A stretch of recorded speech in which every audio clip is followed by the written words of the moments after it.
శ్రీమాత్రే నమ. జయ గురు దత్తాత్రేయ నమ. ఈ వీడియోలో మనం మీనరాశి వారికి నవంబర్ 2 నుంచి 8వ తారీఖు మధ్యలో జరగబోయే వారఫలాలు పరిశీలించినప్పుడు ప్రస్తుతం మీనరాశి వారికి ఈ గురుగ్రహ మార్పుతో కొన్ని ముఖ్యమైనటువంటి కార్యక్రమాలు వాటికవే పూర్తి అవడం జరుగుతూ ఉంటుంది.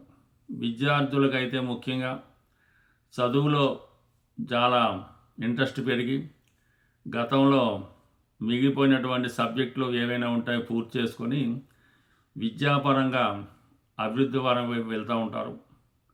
అలాగే ఉద్యోగస్తులు గతంలో వారికి ఉన్నటువంటి ఇబ్బందుల నుంచి తొలగి ఉద్యోగం మీద పూర్తిగా శ్రద్ధ పెట్టి మంచి ఉద్యోగిగా పేరు తెచ్చుకోవడం కూడా జరుగుతూ ఉంటుంది.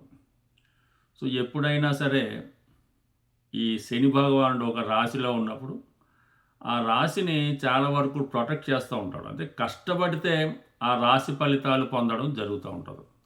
అందువలన ప్రస్తుతం మీనరాశి వారు సంపూర్ణంగా ఏదైనా ఒక పనిని ప్రారంభించిన, ఒక సంకల్పం పెట్టుకున్న, చాలా కష్టపడి ఒక క్రమశిక్షణతో పూర్తి చేసుకుంటే దాని ఫలితాన్ని 100కి 100 పొందడం జరుగుతూ ఉంటుంది. ఒక విషయాన్ని గుర్తుపెట్టుకోవాల్సి ఉంటుంది. శని భగవానుడు ఏదన్నా సరే ఖచ్చితంగా ఇవ్వడం జరుగుతూ ఉంటుంది. కంపల్సరీగా అది లేట్ అయినా సరే ఆ ఫలితం జాతకుడు పొందుతూ ఉంటాడు.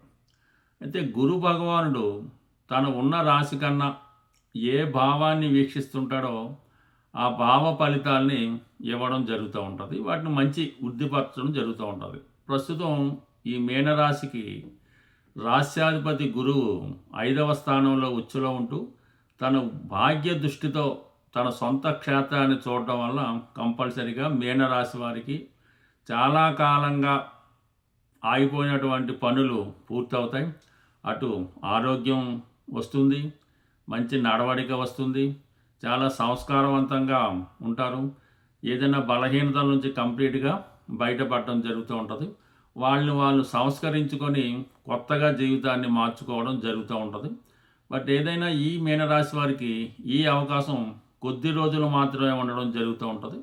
మళ్ళీ యాజిటీజ్గా వక్రగమనంలో ఈ గురువు మిథున రాశిలోకి వెళ్ళిపోయినప్పుడు ఇంత బలమైనటువంటి ఫలితాన్ని మీనరాశి వారు పొందలేకపోతుంటారు. కాబట్టి ఏదైనా జీవితానికి కంప్లీట్గా మార్పు పొందాలనుకునే వాళ్ళు ఆ ప్రయత్నాన్ని ఈ సమయంలో ప్రారంభించడం వల్ల వాటి యొక్క ఫలితాలు మీరు పొందడం జరుగుతూ ఉంటుంది. అయితే ఇదే వారంలో మీకు స్త్రీల ద్వారా లాభం కలగబోతుంది. ముఖ్యంగా మిమ్మల్ని గతంలో వ్యతిరేకించినటువంటి స్త్రీ ఎవరైతే ఉన్నారో, అది భార్య అవ్వచ్చు, పిల్లలు అవ్వచ్చు, ఇంకొకరు అవ్వచ్చు, వాళ్ళు మీకు ఈ సమయంలో మీరు ఊహించిన దానికన్నా అధికంగా మీకు సహకరించే అవకాశం ఉంది. ఏ విషయంలోనైనా మీకు సంపూర్ణంగా సహకరించడం జరుగుతూ ఉంటుంది. అలాగే ఈ సమయంలో మీరు చాలా వరకు ఏదో ఒక పుణ్యక్షేత్రాన్ని దర్శించడం, బంధుమిత్ర సమేతంగా ఆ పుణ్యక్షేత్రం సందర్శించి తగు విధంగా మీకు మొక్కులు ఏమైనా ఉంటే తీర్చుకోవడం వల్ల కూడా మంచి ఫలితాన్ని పొందడం జరుగుతూ ఉంటుంది. అంటే ప్రతి విషయంలో కూడా మీకు మీ యొక్క ప్రయత్నానికి వ్యతిరేకంగా ప్రయత్నం చేసేవాళ్ళు చాలామంది ఉంటారు. అంటే 12లో రాహు ఉన్నప్పుడు ఏం చేస్తారంటే, ఎవరినైతే మీరు నమ్ముతారో వాళ్ళు ఏం చేస్తారంటే మిమ్మల్ని వారికి అనుకూలంగా మార్చుకోవడానికి చెప్తూ ఉంటారు. ఉదాహరణకి మీరే తిరుపతి వెళ్దాం అనుకుంటారు. వాళ్ళు తిరుపతిలో ఇప్పుడు మనకేముంటుంది, మనం ఏదో గోవా వెళ్ళి ఎంటర్టైన్మెంట్గా ఎంజాయ్ చేద్దామని వాళ్ళు చెప్తూ ఉంటారు. ఈ బలహీనత వల్ల మీరు వారికి ఎక్కువ ప్రాధాన్యత ఇవ్వడం జరుగుతూ ఉంటుంది. అంటే రాహు 12లో ఉన్నప్పుడు చెడు కార్యక్రమాల మీద ఎక్కువ ఆసక్తి కలుగుతూ ఉంటుంది.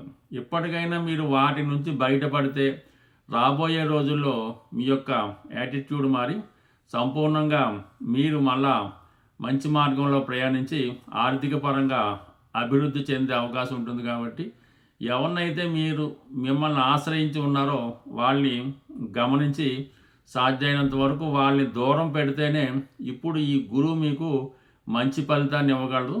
నెమ్మదిగా మీరు బలహీనతల నుంచి బయటపడి మంచి మార్గంలోకి రావడం జరుగుతూ ఉంటుంది.